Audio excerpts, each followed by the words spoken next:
नमस्कार साथियों, मैं आपका अपना विनय। साथियों, आरआरबी ग्रुप डी का एग्जामिनेशन चालू है। साथियों, 3 तारीख से 12 तारीख के एग्जाम में जो भी क्वेश्चंस पूछे गए थे, हम उसी क्वेश्चन से रिलेटेड कुछ क्वेश्चंस लेके आए हैं। साथियों, वीडियो पसंद आए तो एक लाइक कीजिएगा, चैनल को सब्सक्राइब कीजिएगा। तो आइए स्टार्ट करते हैं। हमारा पहला क्वेश्चन है, जब किसी वस्तु को अवतल दर्पण पर वक्रत केंद्र पर परे रखा जाता है तो किस प्रकार का प्रतिबिंब बनता है? पहला है आभासी सीधा और वस्तु पर बड़ा। दूसरा है आभासी उल्टा और वस्तु से बड़ा। तीसरा है वास्तविक उल्टा और वस्तु से छोटा। चौथा है वास्तविक सीधा और वस्तु के समान आकार का। तो साथियों, इसका राइट आंसर हो जाएगा वास्तविक उल्टा और वस्तु से छोटा। दूसरा क्वेश्चन है हमारा, जब हमारी त्वचा से पसीना विसर्जित होता है तो हमें ठंडक का अनुभव किस कारण होता है? हमारा पहला ऑप्शन है, वशपन के दौरान पसीना ऊष्मा मुक्त करता है। दूसरा, पसीना से क्रिस्टल बनते हैं जो त्वचा को ठंडा करते हैं। तीसरा, वशपन के लिए पसीना हमारी त्वचा से ऊष्मा अवशोषित करता है। चौथा, वशपन से पसीना बर्फ में बदलता है। तो हमारा इसका राइट आंसर हो जाएगा, वसपन के लिए पसीना हमारी त्वचा से ऊष्मा अवशोषित करता है। तो हमारा तीसरा क्वेश्चन है, चंद्रमा पर किसी वस्तु का भार पृथ्वी पर उसके भार की तुलना में कैसे होता है? तो हमारा पहला ऑप्शन है, यह पृथ्वी पर इसके भार का 6वां भाग होता है। दूसरा, यह पृथ्वी पर इसके भार का 6 गुना होता है। तीसरा, यह पृथ्वी पर इसके भार का 1/3 होता है। चौथा, यह पृथ्वी पर वैसे ही रहता है। तो इसका राइट आंसर हो जाएगा, यह पृथ्वी पर इसके भार का 6वां भाग होता है। तो आइए, हमारा चौथा क्वेश्चन है, हम बैठे या सोते समय भी सांस क्यों लेते हैं? तो साथियों, हमारा पहला ऑप्शन है, हृदय को विश्राम देने के लिए। दूसरा, जीवन प्रक्रियाओं हेतु ऑक्सीजन की आपूर्ति करने के लिए।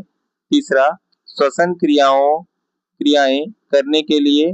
चौथा, पाचन क्रिया को जारी रखने के लिए।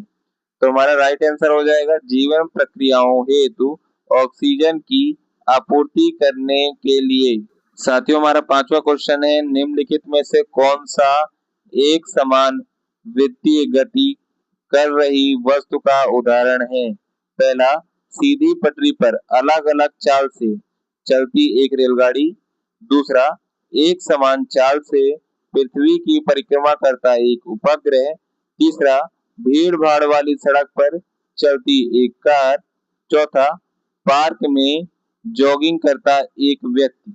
साथियों, इसका राइट आंसर हो जाएगा, भीड़ भाड़ वाली सड़क पर चलती एक कार। साथियों, हमारा छठा क्वेश्चन है, 20 ओम के प्रतिरोधक पर 40 वाट का विभवांतर प्रयुक्त करने पर उसमें किसकी धारा प्रवाहित होगी? पहला है 20A, दूसरा है 5A, तीसरा है 1/5A और चौथा है 1/2A। और साथियों, इसका राइट आंसर हो जाएगा 2A। ए का मतलब ओम। तो साथियों, हमारा सातवां क्वेश्चन है, प्रजनन स्वास्थ्य के लिए सुरक्षित यौन संबंध बनाना क्यों महत्वपूर्ण है? तो हमारा पहला ऑप्शन है, यह गर्भावस्था की गारंटी देता है। दूसरा, यह प्रजनन क्षमता बढ़ाता है। तीसरा, यह HIV डैश ALDS जैसे यौन संचारित रोगों से बचाता है। तीसरा, यह शरीर में हार्मोन्स संतुलित सुरक्षित करता है। तो हमारा राइट आंसर हो जाएगा, यह HIV डैश ALDS जैसे यौन संचारित रक्त को बढ़ावा देता है। साथियों, हमारा आठवां क्वेश्चन है, एथेनॉल की सोडियम के साथ अभिक्रिया होने पर किस प्रकार की गैस मुक्त होती है? तुम्हारा पहला ऑप्शन है, हाइड्रोडाई ऑक्साइड। दूसरा, हाइड्रोजन। तीसरा, ऑक्सीजन। चौथा, मीथेन। तो हमारा राइट आंसर हो जाएगा हाइड्रोजन। तो हमारा 9वां क्वेश्चन है, निम्नलिखित में से कौन सा कथन सही नहीं है। तो पहला है ध्वनि द्रव्यों की तुलना में गैसों में मंद गति पर चलती है। दूसरा, ध्वनि वायु की तुलना में जल में तेजी से चलती है। तीसरा, ध्वनि ठोस पदार्थों में सबसे तेज चलती है। चौथा, ध्वनि निर्भरता में भी चल सकती है। साथियों, हमारा राइट आंसर हो जाएगा डी, ध्वनि निर्भरता से भी चल सकती है। तो साथियों, हमारा 10वां क्वेश्चन है, निम्नलिखित में से क्या घरेलू सर्किट में आमतौर पर श्रेणी क्रम में जोड़ा जाता है? तो हमारा पहला ऑप्शन है बिजली का बल्ब, दूसरा सभी उपकरण, तीसरा पंखा, चौथा मुख्य फ्यूज। तो हमारा इसका राइट आंसर हो जाएगा मुख्य फ्यूज।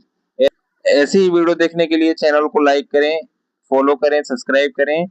जय श्री महाकाल। ऐसी ही वीडियो लाते रहेंगे। फिर मिलेंगे अगली वीडियो के साथ। हर हर महादेव।